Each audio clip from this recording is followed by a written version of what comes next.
Hey guys, welcome back to the next video. This time we have got the Mjolnir Vision 360 ARGB Aio from Thermalright.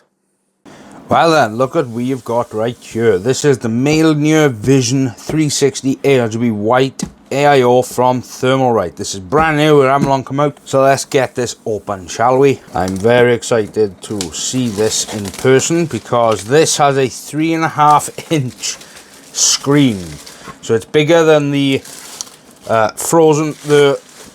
Warframe as well as the Elite. It's much bigger than those two. So let's open it up by here. I like the packaging, very reflective, it looks nice. We're greeted with a box. Okay, right, a box, great. Okay, so let me get this out of the way. Put that there, lovely. Right, so that. Oh, so greeted with the Mjolnir Vision. There's the box, but there tells you all the mounting and stuff that's in it for LGA. That's it, but there it's got a big huge pump cover. Then you've got LGA 1500 and 1200. This does support up to the latest, and then AM4, AM5. So yeah, let's go have a look. Is it? Ooh, oh, that looks lovely. It does. Let's have a look at these accessories first. Okay. Another braided cable, very nice, and it's an angled one, very nice. It looks really nice. Okay, so get all the, obviously you get the TF7 thermal paste, you get all the AMD and Intel mounting brackets.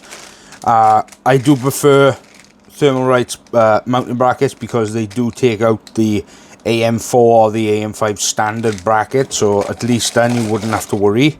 So let's get that out of the way and have a look at the AIO, shall we? And here it is. Now, like I said, it does have a 3.5 inch screen which does just pop off, and that's the screen, but there it's an LCD, and then of course then it's got magnets inside, which I find very nice. Now these go in, it only goes in one particular way, and it's that, like that, so the tubes at the bottom. So that's going to be interesting to mount because it doesn't go anywhere either way. So that's going to be interesting. It's either that, it's just that way basically. You can't go any other way. So it does come with a standard 4-pin PWM with a little daisy chain. So yeah, and then it comes with a daisy chain for the ARGB. There's a pump header. More pump headers need to be 4-pin PWM because they're fully controllable. And then we get to the cables, yeah. Proprietary cables, but they do go to standard connectors like 4-pin and ARGB, but you can replace these. To replace these would be quite easy, but obviously you'd have all the mess of the cables, but other than that, really, that's pretty much it. So when it comes to the water block dimensions, that would be without this, I think, without it. Or maybe with it, but still. The dimensions are 85 by 74 by 65, and then you've got the radiate dimensions, which is 397 by 120 by 27mm. 27mm being the thickness of the radiator. Now, like I did say, the sockets it supports is LJ 1751, so that would be Ultra. The Ultra series from Intel 1700, 1500, 1200, 2011 and 2066 while I was going back. And then AMD is AM4, AM5.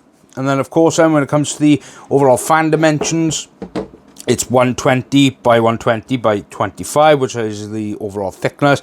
Now these do max out at a 2150 RPM, so they're going to be really loud. But according to them, it's a 27 decibel reading. But we'll do a noise test to check that. Now for the CFM airflow, not the best. It's 69. Yeah, it's nice, but it's not the best. When it comes to airflow, start pressure is 2.87mm H2O max with a connector of with a 4-pin PWM.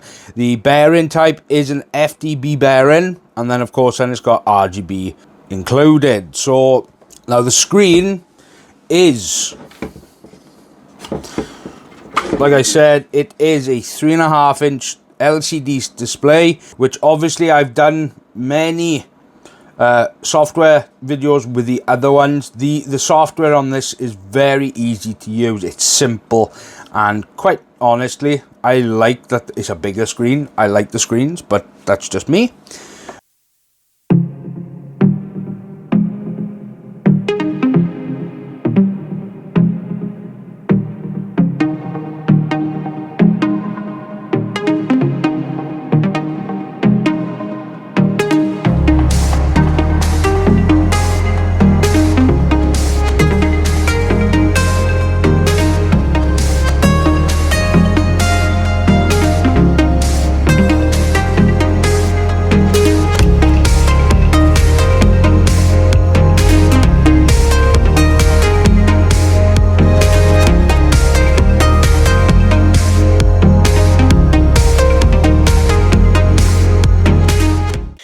Okay, this is the Mjolnir Vision 360. This is a 50% fan speed.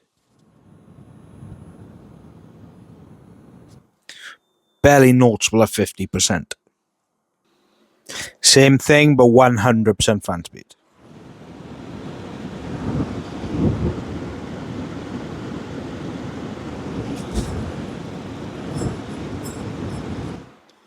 Sounds like it's just about to let off. Okay, so when it comes to the overall benchmarking, I've done two different types of tests. I've done 50% and 100% fan speed.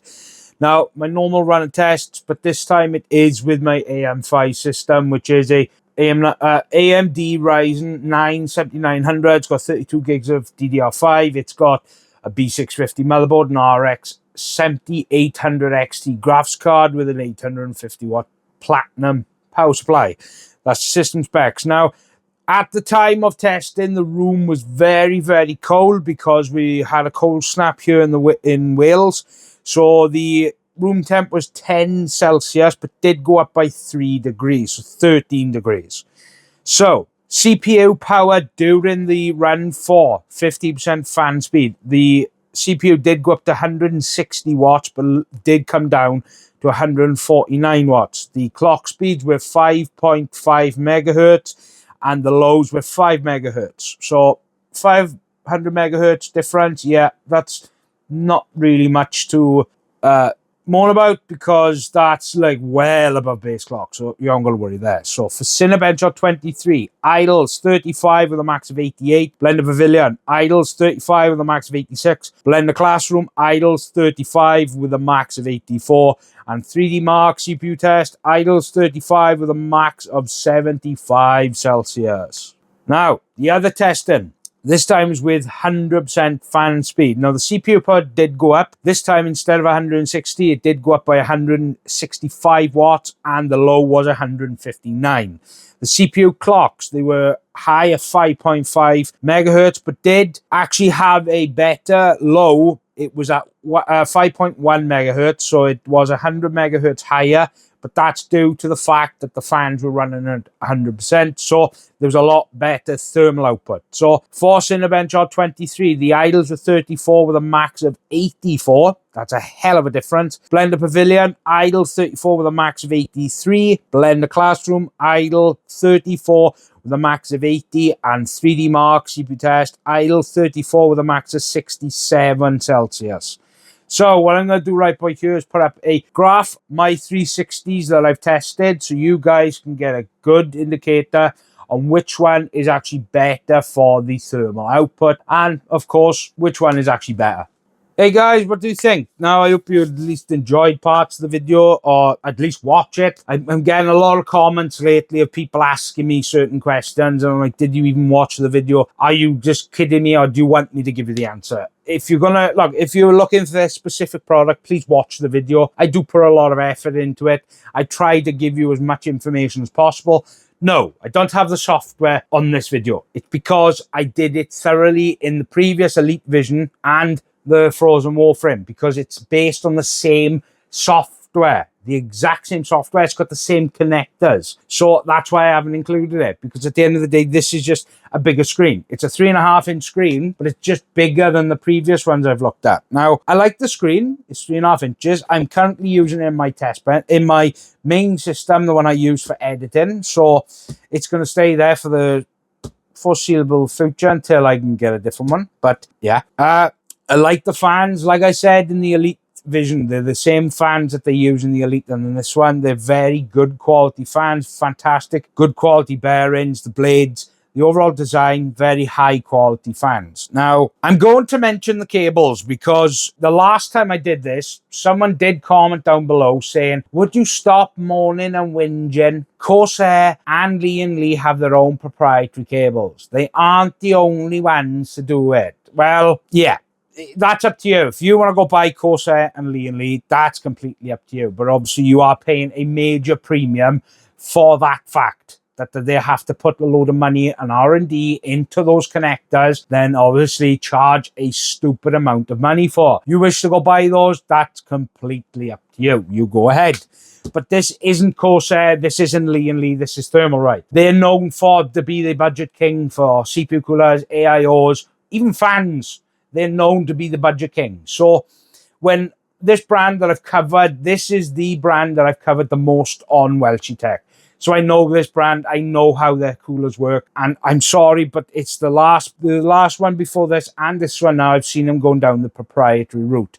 They shouldn't. I think they should just stick to the basic ARGB. Yes, it's a pain to cable manage, but at the end of the day, if the connectors snap, at least you know what connector it is. A proprietary cable, you'd have to go dig in for it or try and ask them for support.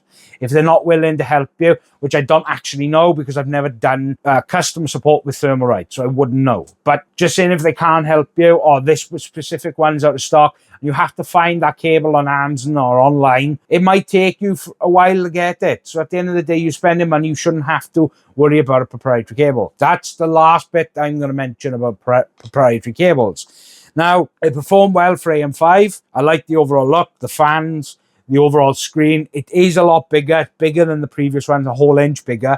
And I do really like the screen. Now, whether you guys would like to buy it or not, that is completely up to you. But I've been using it since I've had it, and I've had zero issues with it. It's been running fantastic. Yeah, obviously the proprietary cables, sorry I mentioned that, but still, yeah, it does make it look a lot cleaner, but obviously, it's a good AIO. It performs well. The sound, yes, is quite loud, but that's just one of the things. That's something I'm expecting from Thermalright.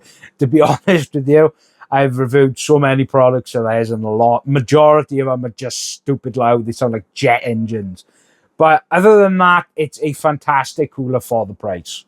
So if you want to buy it, it's actually on sale at £86. Go buy it. Use my link down below. Gives me a kickback for putting in the work and putting in the time to test it, so you guys don't have to. And don't forget to subscribe, because I got 3 PC builds coming just before Christmas. 3. So make sure you subscribe. This is Richard for WELSHYTECH. I hope you have a fantastic weekend and week ahead of you. Goodbye.